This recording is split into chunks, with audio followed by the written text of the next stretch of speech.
Inside Amish communities, a woman is expected to welcome every child. God sends no questions, no limits, no alternatives. But some women reach a point where their body, their spirit, or their situation makes that expectation impossible to bear. What happens when she says no? What every Amish girl is taught. From the time she is old enough to help in the kitchen, an Amish girl understands one thing clearly. Children are not a choice. They are a calling. The community teaches that God opens and closes the womb according to his will, and it is not a woman's place to interfere. Marriage and motherhood are inseparable. A wife who refuses to bear more children is something the community struggles to name because the idea was never supposed to exist. The community pressure. Nobody stands at the door and tells an Amish woman how many children she must have. There is no written rule with a fixed number. But the pressure does not need to be written to be felt. It lives in the questions women ask each other after Sunday service. It lives in the glance an older woman gives a younger wife who has been married 4 years and only has 2 children. It lives in the sermons that describe children as blessings and self-denial as obedience to God. The Amish concept of Gelassenheit, yielding entirely to God's will, wraps around this topic like a fence. To resist more children is, in the community's view, to resist God himself. No one needs to say it out loud. Every Amish woman already knows.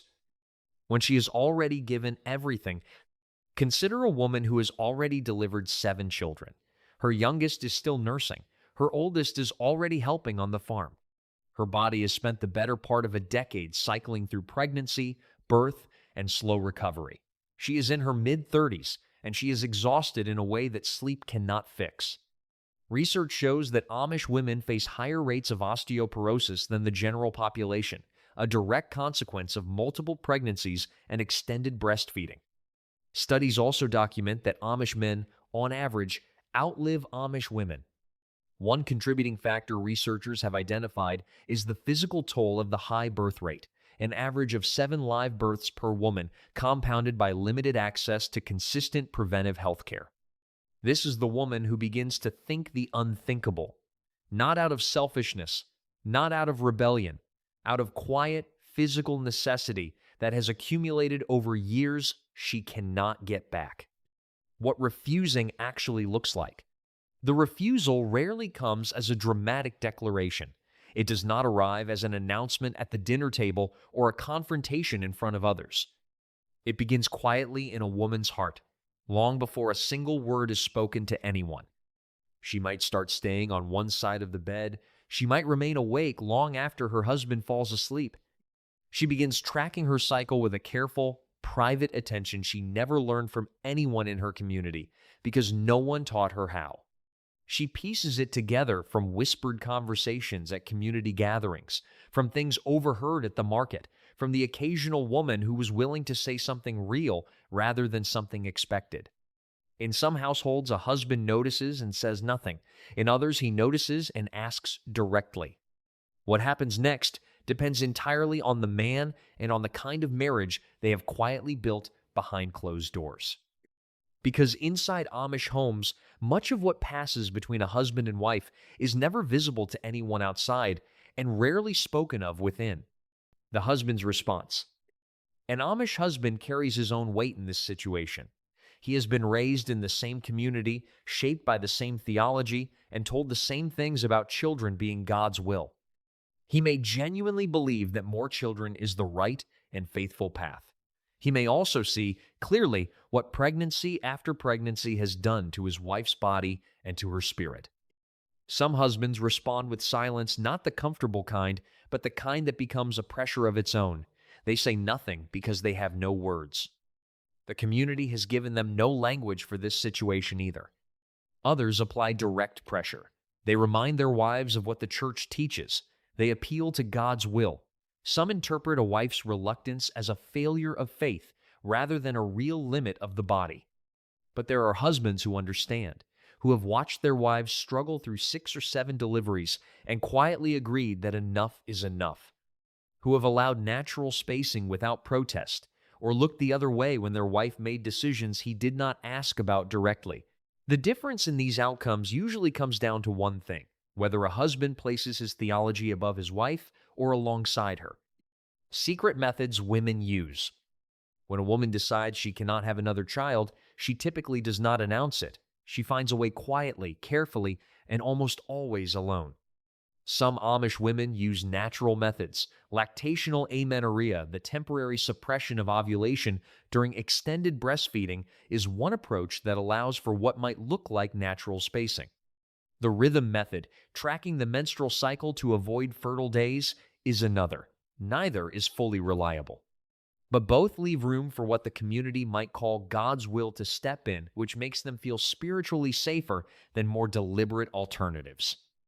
Others go further. There are documented accounts of Amish women in Lancaster County being driven by hired non-Amish drivers to outside clinics to obtain IUDs, sometimes with their husband's knowledge and sometimes without it. The IUD requires no daily action, leaves no visible evidence at home, and can remain in place for years without anyone else knowing. For a woman trying to stop pregnancies without drawing attention, it is one of the most practical options available. But secrecy carries its own weight.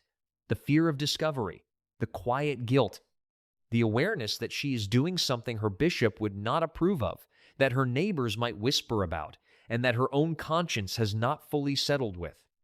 Some women carry that weight for years without relief. When the bishop gets involved. In most cases, a bishop does not get involved because he discovered what a woman is doing. He gets involved because someone told him, or because the signs became too obvious to ignore. When an Amish couple has been married for several years after their last child and no new pregnancy follows, people notice. Community members begin to talk.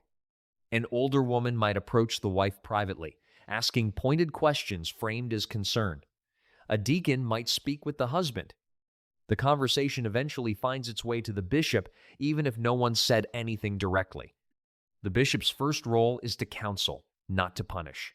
He will sit with the couple together or separately. He will remind them of what the church teaches about family and faith. He will ask whether there are health concerns that have gone unaddressed. He will pray with them, and then he will wait. If it becomes clear that a woman has been using artificial birth control without a medical justification, the response depends on the community. In stricter Old Order districts, this can lead to formal church discipline confession before the congregation, a period of probation, and in serious cases, the Meidung, the practice of shunning. In more progressive communities, the matter may be handled quietly and pastorally, but once the bishop is aware, the privacy a woman worked so carefully to maintain is already gone. Health as the only acceptable exit. There is one path that Amish communities have quietly carved out for women who cannot safely continue having children, the medical exception. If a doctor states that another pregnancy poses a serious risk to a woman's life or health, even the strictest communities tend to allow some form of family planning. This might mean natural spacing only, or in more moderate communities, a doctor-prescribed method. The critical factor is the source of the recommendation. It must come from a medical authority, not from the woman's own judgment or desire. This creates a system where a woman's physical exhaustion and pain are only officially recognized when an outside voice confirms them. A woman saying she cannot carry another child is heard very differently than a doctor saying she should not. One is a personal decision. The other is a medical determination, and in Amish culture, these two things are treated as entirely different categories. Some women who have quietly reached their limits seek out medical justification for a decision they have already made privately. They go to a doctor hoping to receive language that aligns with what their body has been telling them for years. It sometimes works. A doctor who has seen the cumulative toll of multiple high-parity pregnancies, the blood loss, the bones depleted of calcium, the healing that never quite completes, is often willing to put into writing what the woman already knows in her body. The emotional and spiritual weight. What is rarely talked about is what this decision costs a woman emotionally, even after she has made it, and even after she has found a way to carry it out. She has grown up in a community where children are the measure of a faithful life. Every woman she admires has had more than she is now prepared to have. Her mother had 8, her mother-in-law had 10. The women in her church district are still welcoming babies well into their late 30s, and she has decided to stop. That decision does not sit quietly inside a person. Even if no one in the community knows what she has done, she knows. She wakes with it. She prays about it sometimes, asking forgiveness, sometimes asking for peace, sometimes simply sitting in the uncertainty of whether God understands what her body has been through better than her bishop does. There is also a grief few people outside this world expect, the grief of closing that door. For many Amish women, childbearing is not only an obligation, it is a genuine source of meaning, connection, and identity within the community. To decide that chapter is over by necessity, by exhaustion, or by quiet personal conviction carries a real sense of loss alongside whatever relief it brings. The spiritual weight is not small. An Amish woman does not separate her faith from her daily life the way an outsider might. To act against what the church teaches is to carry something inside herself, not a rule broken from the outside, but a belief she has had to hold differently than she was raised to hold it. What happens to her standing in the community? The consequences a woman faces depend on three things: what she did, who found out, and how her community responds to those who step outside the expected path. If her decision was made privately and remained that way, her standing in the community may stay intact. She goes to church, she helps at community events, she raises her children, and keeps her household well. Nobody knows. And in many cases, nobody ever finds out because women who make these decisions rarely speak of them and the people around them rarely press. But if word spreads through a loose comment, a pharmacist in a nearby town, a neighbor who noticed something, the response can be significant. Gossip in tight Amish communities travels quietly but thoroughly. A woman known to have prevented children without a medical reason may find herself on the receiving end of cooler relationships, fewer invitations, and less warmth from women who were once close to her. Formal church discipline is possible in stricter communities. She may be asked to confess before the congregation. She may face a period of restrictions. In the most conservative settlements, the Maidung shunning remains a possibility, though it is rarely applied in situations like this unless the woman is also openly defiant about her choice. What more often happens is a quieter form of separation. Life continues around her, but something has shifted in how others see her and in how she sees herself. The belonging she once felt without thinking about it now has a hairline crack through it, small, invisible from the outside, permanent.